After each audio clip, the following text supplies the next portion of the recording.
stand with us, we're going to sing He Lives, which we introduced a few weeks back. And it just talks mainly about like just the center of how Jesus lives, and He's still here and all-knowing and with us. So I invite you to stand with us as we head into this song of worship.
Start the morning.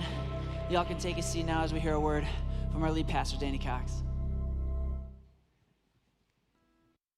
week marks the 1-year anniversary of the coronavirus starting to take root in our country. So just take a moment right now and think back. Where were you this time last year? You know, I was up in the mountains of Nepal, and we got a call over our phone to say, this is what's happening right now back at home. But I believe, like so many events in our history, that this one is one of those times where we will say to our children and our grandchildren and even our great-grandchildren, this is where I was when the pandemic began. And did you ever think that we would have experienced and seen all that we have through these 12 short or maybe very long months?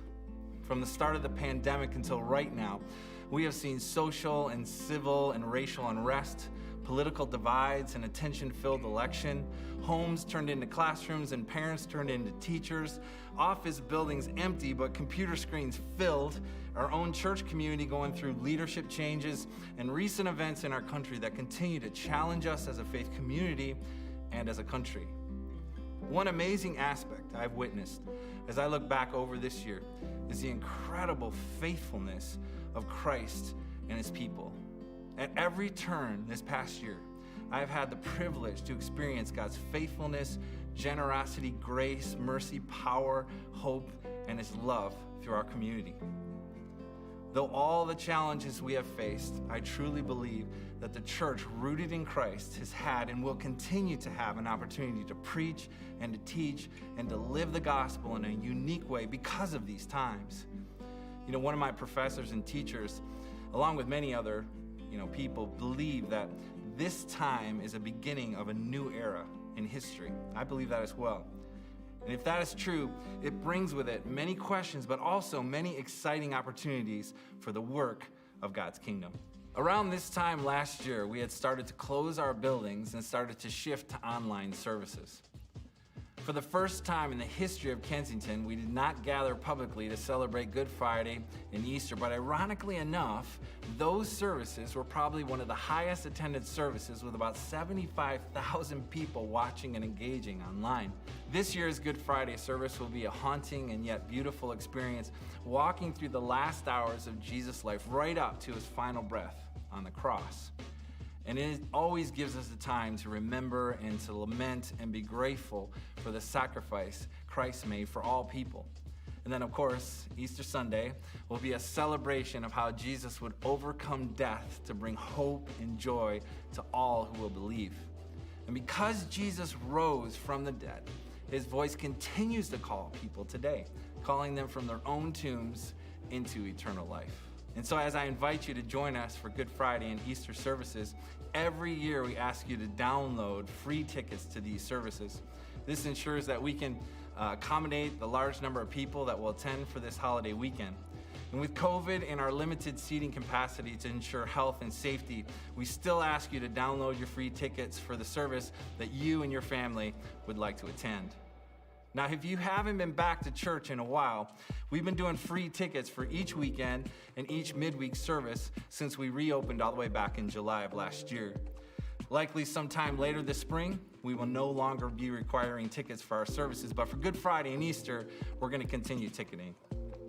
Since July of last year, we have continually monitored and evaluated what's best for our community as we've been gathering live in our auditoriums.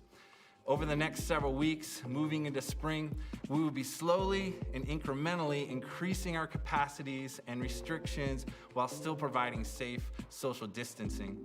We have met so many new families. This is the coolest thing to me. We've met so many new families that have been attending online this past year that are starting to show up to meet us in person. And many of our peak service times in our auditoriums are hitting capacity, which means that our communities really do want to come back and be together live. And so we are working hard to continue to do the work in a manner that lives out our core values. And we've based that really on Matthew 25, this verse that says, when we care for the least of our community, it's as if we're caring for Jesus himself. And we're going to hold on to that all the way through this pandemic. We've been so excited to see many of you on the weekends, and we look forward to us gathering more and more over the next few months. Well, speaking of gathering, This coming weekend, we'll be hosting our next Move Out gathering. It's one of my favorite events we do every year. If you've never attended in the past, I really do highly encourage you to take part in this unique event that equips us in one of our very core values, to move out into our neighborhoods and to areas of influence and show the tangible love of Jesus. This year's theme is God's heart for humanity. And we'll be looking at our own humanity and what it means to meet others in the dust and the dirt of light, yet discover Jesus in the midst of all we encounter in this human experience. This event is intricately connected to our Move Out network, which are ministries that are led by individuals in our community that are based around God-given and like-minded passions and talents. The Move Out Gathering is a 2-day event, which we're offering live and we're offering virtually. It will be hosted at our Kensington Troy campus and online Friday. This is going to be Friday, March 19th, and Saturday, March 20th. And we're going to have large group sessions as well as smaller breakout sessions that will include things like extreme listening skills and seeing others as image bearers of God, walking with the homeless, learning how to have multi-ethnic conversations, kingdom justice, and other very helpful, intriguing skills and ideas. So please go to our website, our app, any social media platforms, and find out more information. Over the past few years, there's a saying that I've become aware of, and recently some friends reminded me of again. The phrase is, what people resist or what people fear is not so much change, but loss. What people fear is not so much change, but loss. Individuals, families, communities, churches, cities, counties, states, countries, and the global community really have experienced lots of loss over these past 12 months. And in this season of Lent that we're in, as we're moving quickly towards Good Friday and Easter, I'm reminded of Jesus and the loss he so willingly endured going to the cross so that all people who would place their faith in Jesus would ultimately be able to gain everything. As all of us look back and lament aspects of all the changes that have happened these past 12 months, I'm praying that we can look forward with a hopeful expectation to all of what God has planned for the future. I'll tell you this, I am grateful for each and every one of you and in great debt to all of you who have given so much over this last year to make our Kensington community safe, loving, and life-giving to all our neighbors. I'm deeply thankful for the sacrifice of Jesus Christ and the resurrection that makes all of this possible. And as we start to see and smell and sense spring coming, I don't know about you, but this past week, those days that were in the 60s, wow. I pray during this time that hope starts to rise up in our hearts, in our minds, and in our souls. And this hope will inspire us to continue to lead courageously out of the darkness of the tomb and into the light of a new era. I hope you have a great week this week, and I look forward to seeing you soon.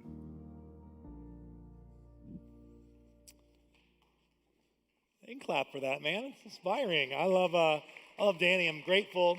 In the middle of this, he's a fantastic leader, and he's faithful to Jesus. And the opportunity as an interim to help just guide and lead Kensington Church as a whole, as we've had transition in our founding pastors with Steve Andrews and Dave Wilson and Mark Nelson and stuff.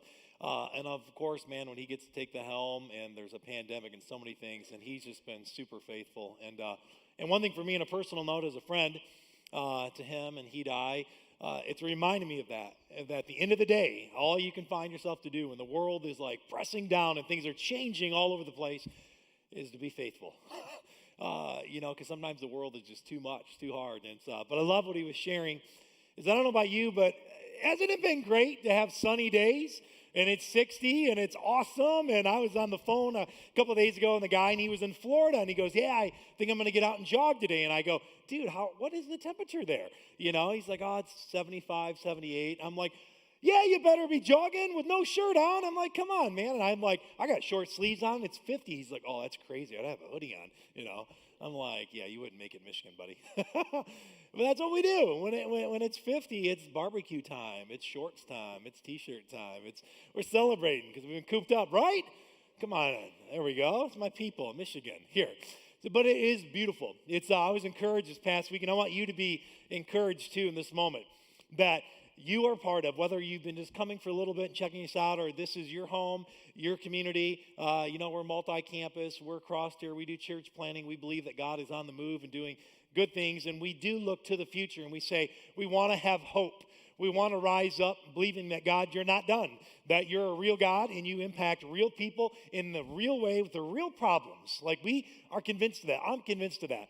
And we had our men's Bible study, one of the Bible study groups had got together this week, and I had texted them later. I said, hey, I heard of a young lady. She's just 20 years old. She's in this little home trying to go to Oakland University, and her home's a little beat up, needs some repairs and stuff, and could you come around and help her? And like that, this Monday, they're all going over there. They're all going to help out. They're all going to do the repairs. They're all going to make a way for her. Is that unbelievable or what? I just thought, now that's worth celebrating too. Like, we get to be part of that. We get to watch over and look over and be part of this community and bring the love of Jesus Christ in a super practical, super real way. And I just love that because it reminds people. My prayer is this, that the Monday afternoon, she's reminded that God's real and God's close. And God is saying, I love you. I'm not leaving you. I'm not going to let you do this on your own, that I'm going to bring community around you. It's beautiful. On that note, I would love to take our offering. And we do that, like, honestly, 90% of it's almost digital. And some of you may be opposed to digital, like my dad. He's convinced there's going to be a cyber scam or something's going to happen, but I'm like, no problem. So we have Home Depot buckets, I call them, in the back if you want to give that way when you leave here. But if you want to be generous and you want to be part of this work, and I would say that it's not about programs, it's about people. And the different ways you can give are there. You can do that now on your phone. You can do it on the app, on the website. You can do it later. But I just want to tell you, thank you so much for your generosity. Danny said it well, that we are indebted to that there have been so many of you that are faithful and you believe in what God's up to and what he's doing and what he's going to do in the future. And so we're grateful for that. And I want you to know that when you're part of that and you're giving, listen, you're part of that young woman's story on Monday. You are tethered and attached to that beautiful story and so many more like it. And so I just wanted you to know. Well, this week, we are in week number 5. We're following the life of Jesus because, honestly, it's kind of hard to find a better person to follow when you look around. I mean, you look at the polarization in the country, you look at political powers, you look at strong personalities, you look all over the place on media and through movies and Hollywood and wherever you want to go. And people let you down left and right. But he seems to be this figure that doesn't stop. He just keeps going, and he's unwilling to let you and I down. And so we thought, let's follow his life. Let's look at his life as we journey to Good Friday and Easter and watch the different things that occurred to him, the things that he did for others. And as we get closer, we're calling the series Personified, we actually get to see not just the divinity of Jesus, but the humanity of him. Because he was all God, we're convinced, we believe this, and all man. And he's both. And we get to see each side. So often we look to the divinity of Jesus because we're like, we need his power. I don't know about you, but I have so many moments I feel powerless. Like, I can't do this on my own. But when you really begin to look at the humanity of Jesus, you begin to realize he understands you. He can empathize with you. He gets you. He gets what you're going through in your week, in your day. And I don't know about everybody's week, but have you ever had weeks that are just like, woo, like you're glad it's done? Like, thank God it's Friday, like that week is done. Has anybody had a crazy week this past week maybe, or maybe the week before? That's all of us, okay. That might be a consistent theme across here, right? And this week it was like, man, our little one, I had the boys and our little daughter, and we were trying to change a diaper, and I went to take a diaper, and I went to throw it to one of the boys. I had it all bound up, threw it to one of the boys, and I'm like, catch this diaper, and they're like, nope, and the diaper like hits the ground, splats open. I'm like, oh my gosh.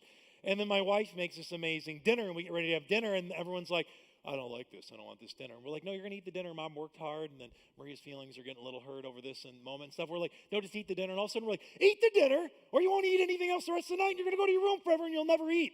And they're like, whoa. It's all this thing. And then my oldest son is getting ready for driver's training. He's like, did you sign me up for driver's training to get me in this class? We're going to help you drive. I'm like, you guys don't even care. You're never going to help me drive. I'm never going to leave. And I'm like, dear Lord, you're going to leave the house one day, son. I promise you. We're going to get you to driver's training, buddy. Don't you worry, right? And Maria looks over later at night and she goes, sometimes I just want to get a hotel. And I'm like, you and I? Like a hotel? She goes, no, just a hotel by myself, just to be totally silent, and nobody talked to me or touched me, and I'm like, are you okay? What the heck, It's like, this is kind of weak. And we have these weeks, and we have these moments, but there's this thing we're pressing in today, and this idea, and Jesus has this moment. He goes to this place, this garden moment, the Garden of Gethsemane, and he's there, and it's this crushing, crazy time where he begins to feel. We see him in his humanity carrying the weight of the world. There's a part of his divinity that we're saying, you created the world. You hold it in your hands. Like, you're unbelievable. But his human part is saying, but I'm feeling in this moment the weight of the world. And even this week, like, we have moments we laugh, and it's important for us to be able to laugh at the craziness of life. There are moments, though, this week that, just several that I've come across, like families saying, can you just pray for our family right now? We're really struggling. We feel like we're splintering apart. Marriages, that things, the pressure through this pandemic and the change and the uphill challenge to reemerge has put pressure and revealed things in their life that, like, we don't know if we can make it through this. Children, our children that we love and care about, trying to reintegrate. Seriously, if school wasn't difficult enough, our culture, and I know we're all saying we had peer pressure growing up from my generation, maybe your generation, but this generation is facing pressures like never before. And then they get published on multimedia nonstop, so they never have to forget about the mix-ups and mess-ups and mistakes and mishaps they have. And it's nonstop, right? And so that's why, so when you're giving to this place and you're part of this movement, we care about our kids. We love our K-kids. We love our students. We love our middle schoolers and our college kids, and we love them. They're not just the next generation. They're the generation now that we come around, right? Like, we're there. We're with them. And they're struggling. People that have gotten diagnoses this week. Like, how do I face this? Bills that they don't know how to pay. Moments that are taking the breath out of their lungs when they try to walk in a room and they don't know if they can face tomorrow. Like, there's a pressure and a weight of this world. But we're trying to hold on in the middle of this, a truth. John 16:33, one of the disciples that we've been getting to know better and better, he says, here's what I know, though, about the guy Jesus that you guys are going to talk about today. He says that Jesus says, I've told you these things so that in me, the things that are the weight of this world that are coming against you may have peace. In this world, you will have, what's that word? Trouble. You can bank on it, right? But take what? Courage. I have overcome the world. Like, that's such good news. And he tells us that, but he's about to show us that. And so here we land today. We're on this journey with Jesus. This journey is tethering together all these several weeks that we're talking about, this series, Personified, the person of Jesus. Not just the divinity of Jesus, but the human side of who Jesus was too. And we go to this place called the garden. And so Jesus models this idea we're going to throw out is this, that we have to embrace the pain now for freedom later. That there are things that we would love to put our head in the sand and ignore and not address and just forget about, right? Are there not things that you would just love to forget about? Man, put it on the shelf, put it in the drawer, close it, put it in the junk drawer, be done. Let's be done with it. But we can't. And Jesus is modeling something, and he's going to lead the way by example. He's going to be the first to do this. He's going to embrace a pain now for freedom later. And as humanity, as we watch, we realize that he's doing this. Here's what's so beautiful. He's doing this for you and for I. He's not doing this for himself. He's not doing this to show off. He's not doing this for any other reason but for you and I. For every couple out there that's struggling. For every student out there that's trying to fit in. For every mom out there that feels like she's not enough. He's doing this for you. For every man out there that feels like he's not measuring up. He's doing this for you. For every person out there that feels like they're drowning in depression. He's doing this for you. He's doing this for us out of love. He's doing this. He's like, I'm going to embrace this pain now so that you can experience freedom later. And so this person, Jesus, I love this because I don't know about you, but for me, carrying the weight of the world on our shoulders, there's no way to live. In fact, you actually can't live that way. And so here we go. Here's this idea. Avoiding our problems never fixes our pain. Avoiding our problems never fixes our pain. It just doesn't. And we are a culture, we are a generation of denial. We deny, but so avoiding our problems never fixes our pain at all. And this happens all the time. Avoiding our problems just does not fix our pain. And sometimes we just try to tune them out. Somebody say, I'm just going to tune you out. I'm just going to turn you on. I'm just going to put you to voicemail. I'm just going to put your text on silent. I'm just going to tune it out. Sometimes it's good to have silence. Sometimes it's not when it's something you need to pay attention to. I got this Jeep Liberty. My white Jeep Liberty, I've had it for like 12 years. She's been with her family for a while. She's amazing. She's got a couple 100,000 miles on her, and she's my snow cat in the in the winter, and she's sleek and awesome and beat up and falling apart, but it's okay. And so I had my exhaust system was like get louder and louder. My boys would be like, "Oh, Dad, it's loud," and I would just like turn the radio up. I would be able to tune that noise out and tune them out. It was great, And I was just doing that over and over. And one day we were down on Dixie, down where Dixie Highway, we were heading south, meets Williams Lake Road, and I pulled in really quick. They wanted to go to Tim Hortons, and I'm like, "No, I don't think so. Let's go to Tim Hortons." No, and I'm like, "Come on," and I'm like, "Oh," so I'm like ripping to Tim Hortons, and I hit this like little bump, and all of a sudden the exhaust kind of like split right there. The big pipe split, and it caught the ground, and it ripped off, and now it was like boom, boom, boom, boom, boom, boom, boom. And they're like, "Dad, can you hear that? Dad, you hear that now? Dad." And I'm like, I just turned the radio up a little louder. Didn't tune it out though. Finally get it over where I go back down by AC Tire, and it was almost a $500 fix, man. And the guy, later we picked it up, and he gets everything fixed, and he goes, "You know what?" I'm like, "What?" I'm like, "Give me good news." He goes, "That would only been like $50 if you would have came in sooner." And I'm like, "Not good news, dude. Not what I want to hear." But our lives are the same way often. It's like we're hearing these things. We're hearing the noises of our life. The check engine light on your life is going off over and over and over again. You're just ignoring it. I'm not going to look at it. I'm not going to listen to it. I'm just going to forget about it for right now. And something's going to happen. And then all of a sudden, that's what life does. The weight of life, boom. It just like implodes, explodes, whatever way you want to describe it. It does that in our life all the time. And we're like, well, what are we supposed to do now? And here's the crazy thing. We have convinced ourselves of this lie. Like if I just avoid my problems, the pain will go away. Avoiding our problems never fixes the pain. It only gets worse. The pain is an indicator that something's going on that really is saying, you need help. You need to ask for help. You need to slow down. You need to stop. You need God. You need whatever is going through your mind, and we keep avoiding and avoiding. And we not only tell ourselves this lie, but maybe if I just keep avoiding it, ignoring it, it'll go away. It won't get worse. It's not going to compile. It's not going to exponentially get worse in my life. Yes, it will. Yeah, it will. I'd be lying to you if I told you it wouldn't. It totally will. And then we actually exchange this lie for the truth, and we convince ourselves until everything explodes, and then we go, what happened? How did that happen? What on earth? I can't believe we got this much in debt. Well, yeah, but you got statements every single month. I can't believe this is going on. I can't believe we're so, how did we get this far apart? Because you didn't try to incrementally come closer with your spouse.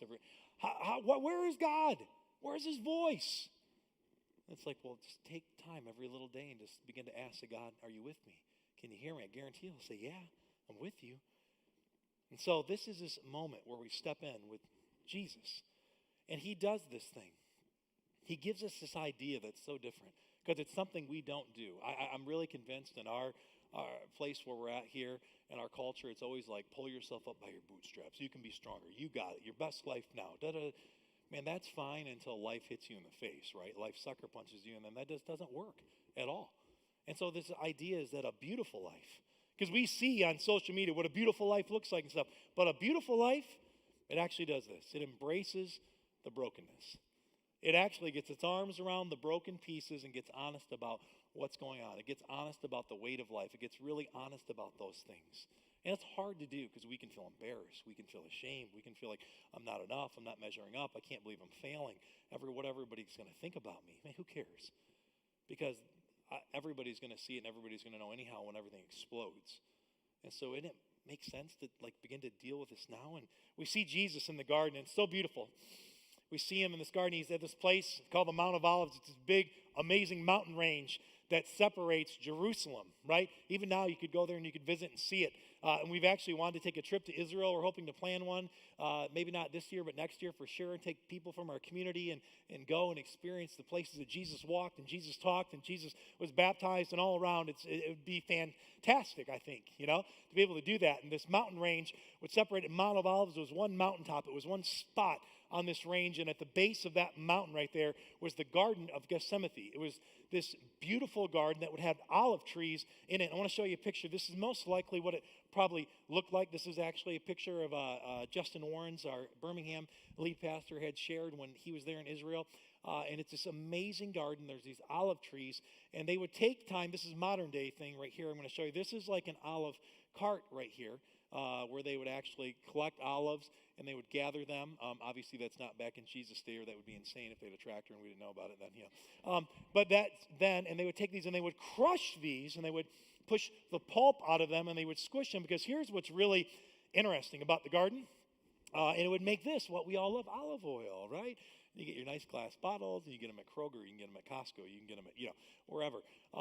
They would do this, and this has been going on for thousands of years. Obviously it's done a little bit better now, but for a long time. And the Garden of Gethsemane actually is really interesting. It means the olives pressing. It means the place of pressing, the place of weight. They would take these giant slabs, and they would get these olives on this base. They would smash these olives, and then they would bring them down to this other spot, and they would have these big slabs that would go boom on top of them, and it would just squeeze them and just push and press the oil right out of them. I mean, just absolutely smash them, and it's the place of pressing. And so it's so interesting in Matthew, it was when it says that they went from, the Mount of Olives to the Garden of Gethsemane. The readers in that day would know that Jesus, has been at his Last Supper. We've seen this. He's washing the feet of his disciples, serving the people that are going to betray him. We saw last week where he's sitting around at a table next to Judas, who's got 30 pieces of silver burning in his pocket. Peter wanting to know what's going on, getting ready. Peter's getting ready to betray him. All these people that Jesus is, you think you'd want to punch these people in the face, but Jesus Christ is bringing them closer. It's crazy because he loves them. And now he's going to the place of pressing, where it's only going to get heavier. The weight of the world is only going to become more on his shoulders. And so I want to take you in this moment as we talk through this. It says this: then Jesus went with his disciples to a place called Gethsemane, which we just talked about. And he said to them, sit here while I go over there and pray. He took Peter and the two sons, Zebedee, along with him. That would have been John and James.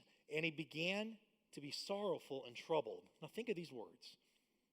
Then he said to them, my soul is overwhelmed with sorrow to the point of death. Stay here and keep watch with me. Can you imagine if somebody called and you said, I am beside myself. I don't even know what to do. I am overwhelmed. Overwhelmed is an understatement of what I'm feeling right now, my soul. When it's not just like when you're sick to your stomach, just from the stress of this life, and it's overwhelming you, and it's like in your soul. It's in the very inside of you that you can't get out, you can't deal with, you can't fix it. Like something, this is weight that Jesus is going through, because he knows he's going to have to bear the weight of the world for these people. He says, going a little farther, he fell with his face to the ground and prayed. Think about this. When the wind is sucked out of you because life hurts so bad. My Father, if it is possible, may this cup be taken from me, yet not as I will, but as you will. Then he returned to his disciples and found them sleeping. Couldn't you men just keep watch with me for an hour? Asked Peter. This is insane. Your best buds, and they're falling asleep in his worst hour. He went away a second time and prayed, my Father, is it not possible for this cup to be taken away? Think about the humanity of Jesus. He knows this is what he's got to do, but he doesn't want to what? Do it. We've all been there. To be taken away unless I drink it. May your will be done. When he came back, he found again them sleeping because their eyes were heavy. And it goes again. So he left them and went away once more, and he prayed a third time, saying the same thing. Let this cup pass if it will. Now this is the spot, I think, Tim, we have the other picture of Jesus praying in the garden, do we? That one? No, we don't. Never mind. Don't worry about it then. You can look it up on Google later or right now. So, and it's this one where it's like, we've seen Jesus in the garden. His hair just looks like sweet GQ. Clothes are awesome, shining white. And that's how we envision this God. But that's not what's going on. Look in Luke 22:44. Luke says, I'm just going to insert Luke for a moment. Matthew and Luke are his followers. They're his friends. They love him. And Luke says, I saw this. And being in anguish, he prayed more earnestly, and his sweat was like drops of blood falling to the ground. I want to show you this phrase. Put this up. This drops of blood. The next one, the definition, Tim. I don't know if we can pop that up. I'm going to butcher this word, so forgive me if I do, and you can correct me later. Hematohydrosis. I felt like I did that decently. I've messed it up all morning, but okay. These are the capillary blood vessels that feed the sweat glands, and they break down. Blood released from them vessels mixes with the sweat. Therefore, the body sweats drops of what? Blood. And this phenomenon occurs under conditions of extreme physical or emotional stress. The weight of the world. Jesus is feeling in this moment the weight of the world. And he's just, and he's asking I'm just got to pray. He falls down because I can't even catch his breath to pray. And he's like, Father, can this pass? Man, I don't want to go through this. I don't want to deal with this. I don't even want to think about it anymore. God, can I just go away? Will you make it go away? Well, it's stop, right? We've been there. We are human. We know what this feels like. The pain of facing something that we don't want to face, that we know why, because we can't even deal with it. Like the weight's too much. And we need help, and we're asking, and the people around us, this picture, that are supposed to have our back are falling to the wayside. And Jesus has no point. He just turns to the Father. He's even modeling this moment that life will bring you to your knees. And when it does, look up. Because the Father is there and listening. He's communing. I love that he models this. And go back to Matthew, and he says this. Then he returned to the disciples and said to them, are you still sleeping in rest? Are you kidding me? Like, I mean, if any lesson is to be taught here, people will let you, down. But the Father, man, causes us to look up and says, I'm not done, I'm with you in the middle of this. And Jesus is sitting here, and it's crazy. Like, his preference is, let the cup pass if it would. Like, let it go if it's possible to pass. But there's this greater purpose. Like, the weight of this world is just pressing down on him like crazy. My wife has this amazing job she gets at House of Providence. She's their contingent nurse, and she works with them, and they do this beautiful work where they come along amazing children and amazing teenagers that have families that love them but just are not able to care for them in these moments in their life. And so House of Providence comes around these children that are in foster care and loves them and cares for them. And some of them play on a little basketball team, and we saw some yesterday. And I was telling my boys, because of this place where they're playing basketball, I used to play basketball there, and I was telling them how I used to be nervous and a little bit worried before a big game, man, right? Everybody would be in the crowds and all sorts of stuff, and I would be like nervous. And I saw this young little girl walk in. She had a little jersey, and I could tell she was kind of like this, and she was just nervous, looking around. In that moment, I just thought, my heart began to empathize for her, not because of the nervousness, because of a basketball game, but the nervousness she probably felt from the weight of the world. The weight of not knowing what's going to happen with her family, what's going to happen with her future, what's going to happen. And I began to think at that moment, just like the weight that some of you feel, even now, and you've gotten so awesome at disguising it. And this weight is just like crushing down. And for some of you, it's got you feeling like a little child, like that little girl just sitting there. And just you look on the outside like everything's fine, but at the inside, it's weighing down. I know it is. I mean, I just know it is. We have got the sweet people that we love in our community that are facing and going through things right now that are just unbelievable. They just are unbelievable. So you wouldn't even believe it. And if you see them, everything looks like it's going okay, and this weight is pressing down. And Jesus, he empathizes. He understands us. I want to show you this verse, that Psalm 34:18, that says, the Lord is this. The Lord is close to the brokenhearted, and he saves those who are crushed in spirit. And I promise you this, that God is super close to us when we feel like just everything is like just going sideways and everything is out. Like God actually is so intimate, so close in this moment. He's with us. And it's interesting, there was a person that I just said in conversation, said this pandemic, it's revealed some of our pains and our spots that were already pretty weak, you know? This happened to me like about 6 weeks ago. I was leg pressing a bunch of weight, thought it was awesome, told my son, I'm like, whatever you do, stretch. And you know what I did not do before the workout? Stretch. And all of a sudden I heard like tearing fabric. Like, it was my groin. So horrific, like crazy. It's like, but in the doctor, I remember saying it probably revealed already minor tears that you had from working out and not taking care of them. And you put enough weight on and enough pressure where it just tore. Isn't that wild to stop and think about? Like you have these, when enough pressure is placed upon you, it actually just causes the major tear, the major collapse of whatever it is in your life. And it's like, sometimes like this, we just think of, well, if we just keep avoiding our problems, they'll go away. And it's like this backpack. This backpack doesn't seem like a big deal, but it's a big deal. And trying to carry it away because it's got like 50 pounds of weights in it, right? And so the backpack, if I just try to carry this around, I'm just like, hey, how's everything going? Not bad. And this is kind of what you look like. You're like, how are you? doing great, you know what I mean? And you're walking kind of sideways and you're not doing great. It's like you've got the stress of life, and you got the stress of marriage, and the stress of kids, and the stress of this and the stress of that, and the weight's beginning to get heavy, and you're kind of like switch arms. And then you got to switch arms again and going back and forth, and it's just like crazy. And you're trying to carry this in life, and then you're trying to run and keep up at work, and you're like, I got to get this thing done by this deadline. I got the kids over here now again, and I got to do this, and we got to do that, and you're hustling, and now you're sweating, and right? Like, this is like life. And don't you ever wish you could just do this? Just let it go. I was like, oh, don't break the floor, by the way, in this. Like, you could just let it go. Because you're doing this, you're sitting around, you're trying to carry this. I'm telling you, if you don't think this is heavy, come grab this afterwards. And you're trying to carry all this weight around. And it's insane. Like, we weren't designed to carry all that weight that life has on top of us all the time. It's too much. And this is what's so beautiful. That Jesus goes to this garden. He embraces, right? We said this. He does this because he knows us. He knows that a couple things about us. Like, why would Jesus go to the garden and do this? Because he knew that we would avoid our problems, thinking our pain will go away. And so Jesus embraces the pain now for future freedom for you and I. Look what Hebrews says right here. It says, therefore, since we are surrounded by so great a cloud of witnesses, let us lay aside every weight and sin that clings so closely.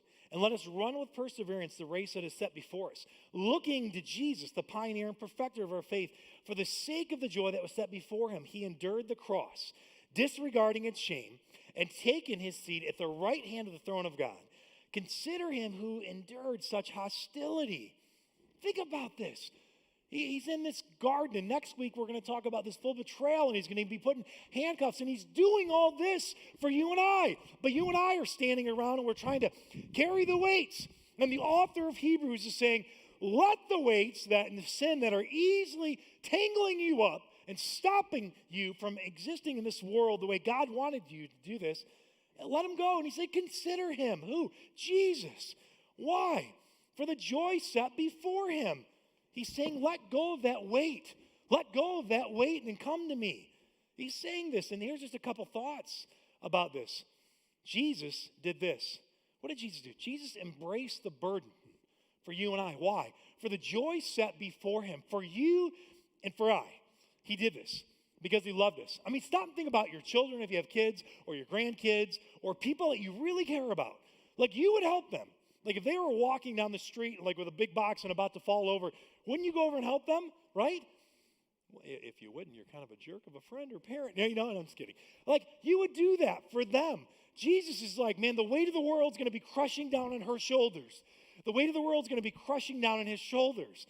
I've got to do this. I got to take one for the team. I've got to embrace this burden. I know there's no way that he could. I know that there's no way that she could do that. There's no way. And they're trying to hold on to this weight, and he's like, just let that weight go. There's a guy named in Michigan, in Ypsilanti, a guy named Ryan Belcher. He works out at, it's just so crazy.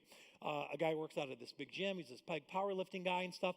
And he was over off Michigan Avenue where he works one day, and there was a crazy car accident, and they all heard it in work. And so he instantly, his heart starts racing, and he runs out. He runs out, and he sees this Jeep that's flipped over, and this one lady, he pulls her from the Jeep, and the other part of the Jeep, the way it fell, it actually landed on this gentleman right here, and he was pinned. And he's yelling for help, and Ryan goes, oh my gosh, what do I do? What do we do? And he gets down, and he squats down, and he grabs this car, and everyone's like that. There's no way, like, you're strong, but there's no way it's going to work. And the guy's like, help me, just screaming and helping. I watched the news article and read it about it and stuff, and he gets down, and he lifts this thing up, man, lifts this up, and these other guys drag him out, and they drop, and they're like, oh my gosh. And the guy was sitting there that was rescued by him was like, I can't believe. He goes, that was like a miracle. He goes, who would have thought that it would have crashed right where like one of the strongest power lifters would have been working and come out? I mean, stop and think about that. How could you even have planned that? You couldn't have. That's like God. And this is what we're missing, and we have to see about this moment. Like, Jesus is there, and he's like, I'm embracing the burden because I know you can't. Drop the weight. Like, just let it go. Hopefully that's a concrete floor, right? Let it go. Just be done with it. But look at this next part. So what do we do? What's our part in this thing? Just two quick thoughts. We've got to let go of the burden by embracing the burden carrier. Look what it says here. Let us lay aside every what? wait, let it go, man. And the sin that clings so closely, let us run with perseverance the race marked before us, looking to who? Jesus. Says, I just need your help. God, I can't carry this weight anymore. I can't do this with this. I cannot, it's not possible. I can't do this. How do I do this? Admit you need help. Come out of denial. And I've been through a step study and part of this addiction rehab program, and it's like the number one thing you need to do is this. You listen to me because I'm telling you the truth because I've done it, is step out of denial and be honest and say, I need help. I got a problem. Admit you have a problem. Admit you need help. Ask for help. Brene Brown, a brilliant, amazing author and professor, wrote a book called The Power of Vulnerability. If you ever want to read it, have an awesome read. She's a Christian author. She's amazing. Is this power of vulnerability, this ability to actually just say, I got to be totally vulnerable and totally honest with you guys. I'm really struggling. I'm really a mess. Our marriage is really broke. I'm 15 years old and I'm really struggling, right? Like whatever person, whatever age, doesn't matter. I'm really broken. I'm really struggling in this moment. I could really use help. Can you guys help me? I need help right now. Like just asking for help, being honest, and you'd be so surprised how many other people would say, I'd be honored to help. I'd love to come along with you. Like this is this amazing thing too, because the yoke of Jesus is easy and his burden is light. It's like this divine exchange when we drop the heaviness of this world and the burdens that are in our life. The burden carrier picks them up and he exchanges to us this, an easy yoke, a light burden, because he loves us. And this is the second part God calls us to do, and I want to invite a friend up as we do this, is we surround ourselves with burden carriers. So look at this final part of the verse says. Right there, I want to go to Hebrews. It says, therefore, look at the language. It's communal. It's community. It's all of us. Therefore, since we are surrounded by so great a cloud of witnesses, let us lay aside every weight and the sin that clings to us, and let what? Us run with perseverance the rate that is set before what? Us. This is all of us. Online, here, our community. All of us. Let us drop the weight and let go. I wanted a friend of mine to come up and kind of share today, just for a few minutes, Jeremy Barnes. Give Jeremy a big hand, because I coaxed him and bugged him and wanted him to be able to pop up together here. And so, man, I appreciate you coming up. Yeah, and thank you. yeah, absolutely. And so, I wanted you to be able to share a little bit, because sometimes it's one thing if I say it or Davey sings about it or Jill and Tim are talking about it. We have staff members and you're like, oh, you guys get paid to do that, right? And it's like, no, we believe this, but it's like, I want you to know, like, God's a real God working in a real way in real people's lives all the time, just like yours. Yeah. Jeremy is a phenomenal guy. And so you guys have got Anna, your wife. You guys have been married for a while. And oh, there we go, waving you. He goes, Dad, I love that. You got your own fan club over there, man. That's fantastic. And you guys have another one. If 3 wasn't enough, you got another one on the way, too. You got 4, right? Yes. Yeah, that's awesome. You guys going to do 5 or 6, you think? Or? I I'm think just we're- kidding. I You think don't have to answer that right now. I'm just totally messing around, you know. Anna, I told him I'd tell you. So, yeah, no, I'm just kidding. No, but I just wanted you to be able to share a little bit. And Jeremy had said this was going to be harder for him to get up. I get up, I yap all the time. I mean, Maria always tells me to shut it sometimes, you know.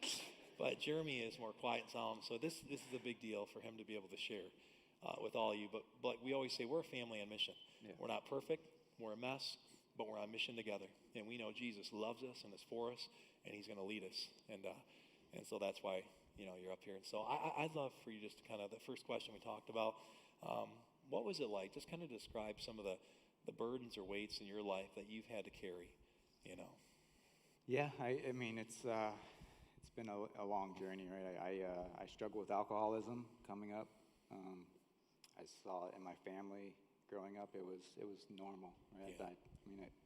It was just a thing, and you know, that was one of my biggest, I guess, burdens or weights that I struggled with for a long time.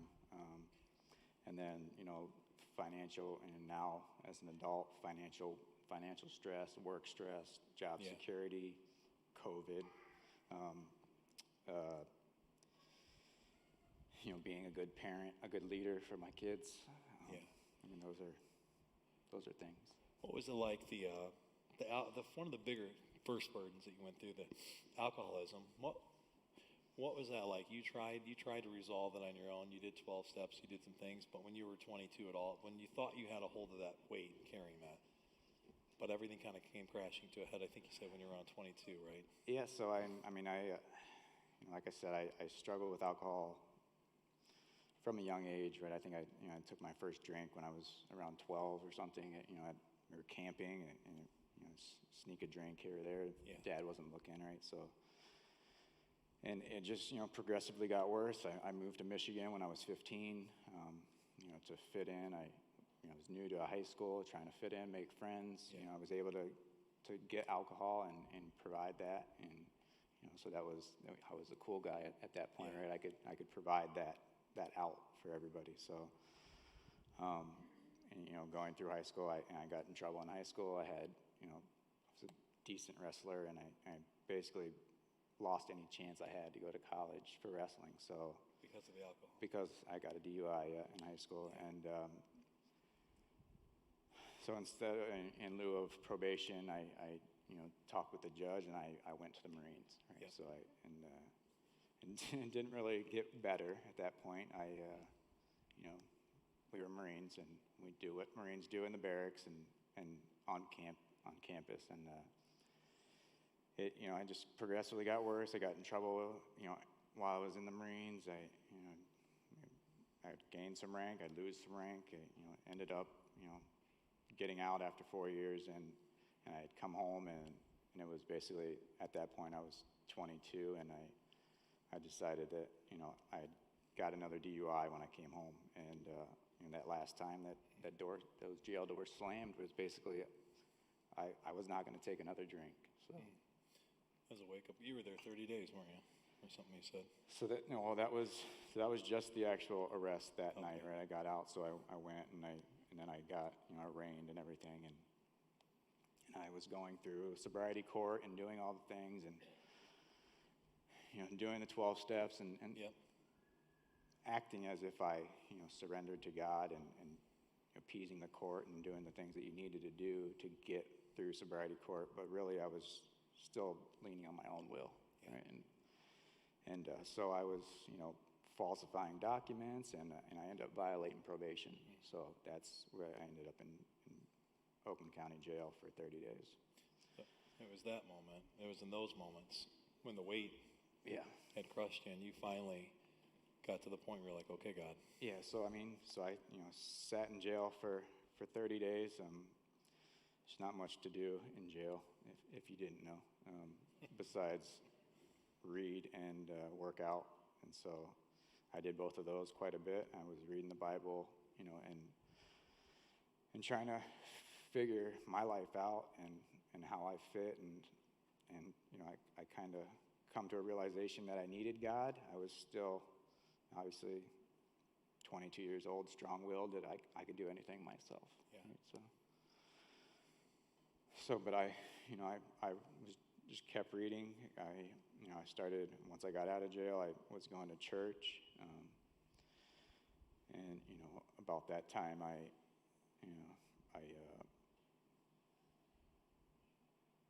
don't know. I still was not fully vested that, Yeah. This was, God was the way for me to go. I was half in, half out. Yeah. So I think that's. It brought it, but you finally, the Lord helped you in that, man, because you've been, how many years have you been sober now? It'll be 19 in August. That's awesome. That's incredible. And you found, through that, as we were talking, and he's one of our men's study. We meet every other Tuesday morning at 6 in the morning, because we're crazy. I don't know if we're smart for that early, but we do that. And there's more, and you and I both know, and we all know this. The weight of life and the burdens of life keep coming. But there's something in those moments when you finally realize, I can't do this on my own. I'm going to give this alcohol to you, Lord. And God, you're going to carry the weight of that for 19 years and 19 more years and 19 after that, right. Lord willing, right? And what are some just the other things you've shared, just talking about like finances or just trying to perform or, keep up the pace? What do you do with those? So all these other pressures that we all have, do you find yourself surrendering those all the time, every day? Yeah, so I think that's been my, especially the Bible study that we started, right? That's been a huge point for me. I've really been digging into the Bible app, Yep. not the Bible itself, because it's obviously convenient for me, because I can listen to it, because I'm a slow reader. So, but daily, I'm doing study plans on Uverse app. I'm reading, different scriptures, and it's just helping. And I'm every day I'm praying that, whatever's on my heart, he can take. You can take. That's awesome, man. I love that. What do you do? And I'm telling you, the real deal, dude. I believe that. I've been watching you do that and watching you as we're coming together. And what are some things you would tell if we talk about this? It's not just giving the burden to Jesus, but I think, and we're noticing that as we come together as guys, and we talk about this, how do we face our demons and deal with them, and how do we dream together? God, places you want to take us, things you want to do. And we're giving those burdens to the Lord. And what would you encourage people to do that you're doing? Like, what are some people, you bring people around you, you bring people on your journey with you and Anna do. Yeah, so I mean, it's you need a community. I mean, that's the only way to get through it, right? I mean, God is everything, but being in a group or small group or and being able to share that. I mean, it's strange. I mean, because that's one of my struggles is communication. Yeah. So I and it's weird that I can communicate with a group of strangers, right, per se, and do that, but I can be at home and not say, we could be sitting this close and not say a word, right, because, I don't know, it's just insecurities. Yeah. But, I mean, obviously, meeting Anna, it was love at first sight. For her, on right? her side, yeah, Yeah, of obviously, course, just like, just and like she's you. holding your child carefully. We might. But, you guys, the 12-step study, or the 12 guys that we have in the group, and this place, I mean, it's a release, and it helps. I mean, you need to be here and get into the Bible, get into community, get into a small group. It helps. That's awesome, man. Dude, I'm thankful for our friendship so much, and I believe in you, and I'm proud of you for doing this. I know this was tough to get up and do this. I'm proud of you for modeling to me to let Jesus carry the weight of my burdens in my life, and that we dream and that we come around one another. This is what we do. We give Jesus the burdens, and then we bring other burden carriers with us too, and then we begin to dream and we move forward. I love that. I wanted to share just this verse to you, John 16:33, and then we're going to pray, and we're going to let Davey and the team lead us in this moment. It's what I said at the beginning of this. Jesus goes to the garden. He embraces this burden that nobody could carry but him, and he does it out of love for you and I. And he's telling the disciples, John says this about him. I've told you these things. He's like, I'm showing you things, but I'm telling you these things too. So that in me you may have what? Peace. Because in this world you will for sure have what? Trouble. But take courage. It was courage for you to get up here and do this. I know it was. But you know that he's so strong and he carries our burdens. It's going to be courage to bring a fourth child in the world, but he can carry that burden. It's going to be courage for you and Anna to move forward in whatever is next that you dream about, but take courage. It's going to be burdensome for you and I to embrace the next steps of whatever God's inviting us into to deal with or dream about, right? But take courage because he's overcome the world, man. This is what's awesome. When we meet every other Tuesday morning, we can say, take courage because he's overcome the world. Take courage because he's overcome the world. We get to do that together. We don't have to do this alone with him and with one another. Can you imagine if people start saying, what's going on with Jeremy? Somebody goes, Jeremy Barnes is on stage talking. Someone's like, no, that guy's quiet. Not when Jesus is carrying his burdens. I love you, dude. Love Anna, love your family. I just want to pray for you and let them lead us. Father, we ask you this, that you would give us courage, that we can take courage. We can literally take and get courage from you in peace, that we know we got trouble, but we're going to take courage over trouble because you overcame the world. I mean, the weight of the world was on your shoulders and you embraced it because you love us. Thank you, Christ. May you bless our community. And as we sing, and as we run to you, God, Jesus, I pray that you just give us courage in 2021 as a community to keep trusting you. Will you do that, Jesus, in your name? Amen. Thanks, Jeremy, man, for coming up. Brother.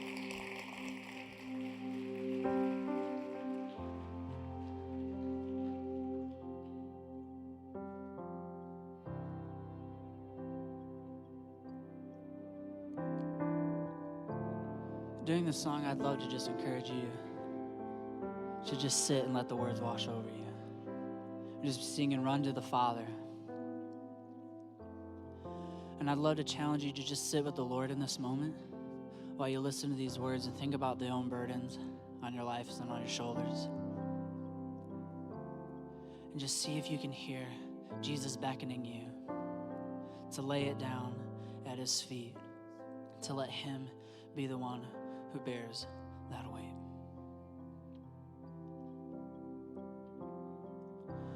And I've carried a burden for too long on my own. No, I wasn't created to bear it alone. I hear your invitation to let it all go. Yeah, I see it now. I'm laying it down, and I know that I need you. Run to the Father, fall into grace. I'm done with the hiding, no reason to wait. My heart needs a surgeon, my soul needs a friend. So I run to the Father again and again and again and again. Oh, oh, oh. You saw my condition, had a plan from the start. Your son for redemption, in the price for my heart. And I don't have a context for that kind of love. I don't understand, can't comprehend. All I know is I need you. I run to the Father, fall into grace. I'm done with the hiding, no reason to wait. My heart needs a surgeon, my soul needs a friend. So I run to the Father again and again. I run to the Father, fall into grace. I'm done with the hiding, no reason to wait. My heart found a surgeon, my soul found a friend. So I run to the Father again and again and again and again. Oh, oh, oh, again and again. Oh,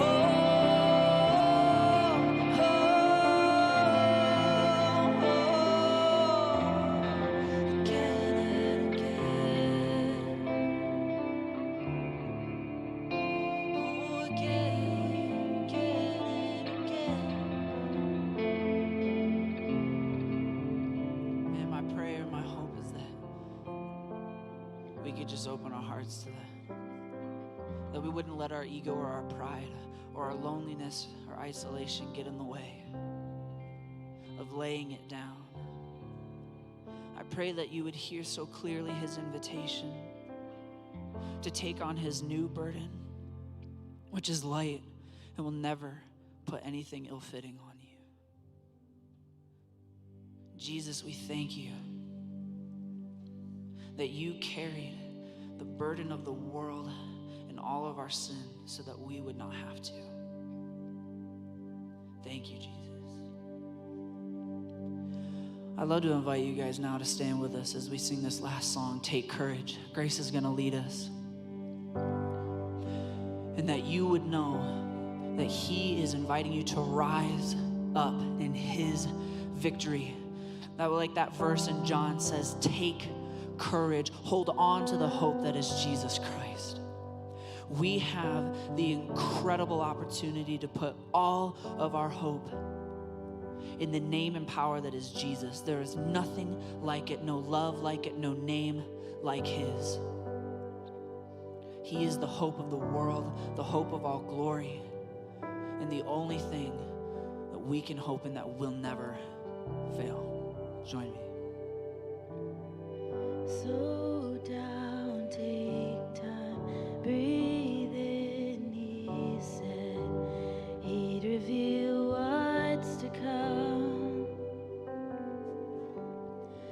The thoughts in his mind, always higher than mine.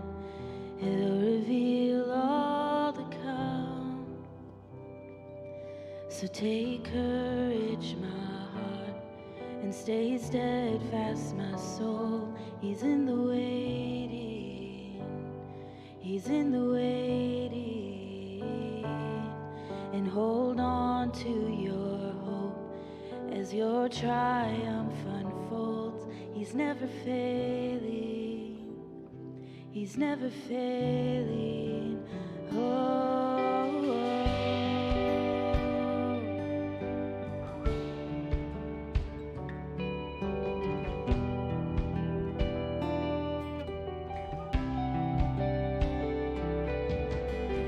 Sing praise, my soul, find strength in joy.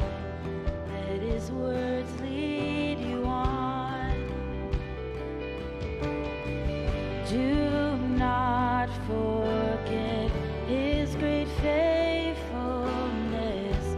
He'll finish all he's begun. Take courage, so take courage, my heart, and stay steadfast, my soul. He's in the waiting. He's in the waiting. Yeah. Hold on to your hope as your triumph unfolds. He's never failing. He's never failing. Oh, take courage, my heart. Stay steadfast, my soul. He's in the waiting. He's in the waiting. Hold on to your hope as your triumph unfolds. He's never failing. He's never failing.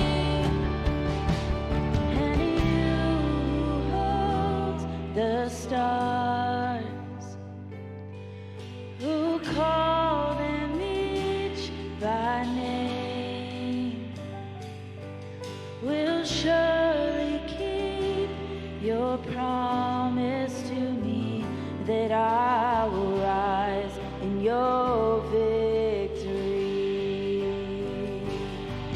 And you hold the stars, who call them each by name, will surely keep your promise to me, that I will rise in your victory.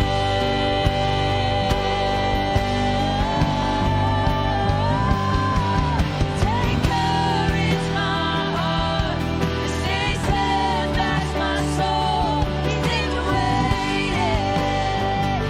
He's in the waiting. And hold on to your hope as your triumph unfolds. He's never failing. He's never failing. Take courage. Take courage, my heart, and stay steadfast, my soul. He's in the waiting. He's in the waiting. Hold on to your hope as your triumph unfolds. He's never failing. Oh, he's never failing.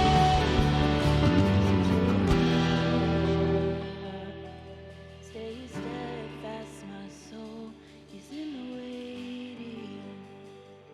He's in the waiting. And hold on to your hope as your triumph unfolds. He's never failing. He's never failing. Oh.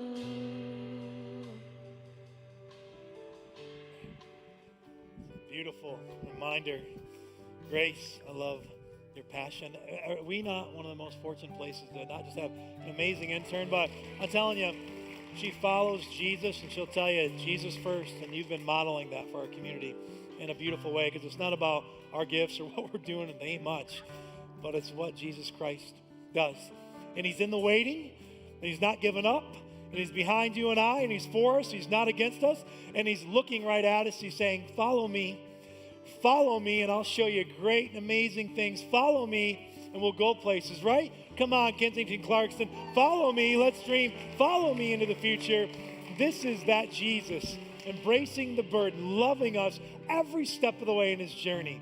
Oh, we love you, and we want to be a community just like what you saw with Jeremy and I. We want to be that. We want to be able to connect, to encourage one another, and help bear one another's burdens, because that's what God called us to do. And it's beautiful, and it makes us better, and it makes our community shine brighter. It truly does. Online, on site, wherever you are, we love you. And greater than that, the God of the universe loves you beyond anything you can imagine. God bless. Have an incredible day. Take care.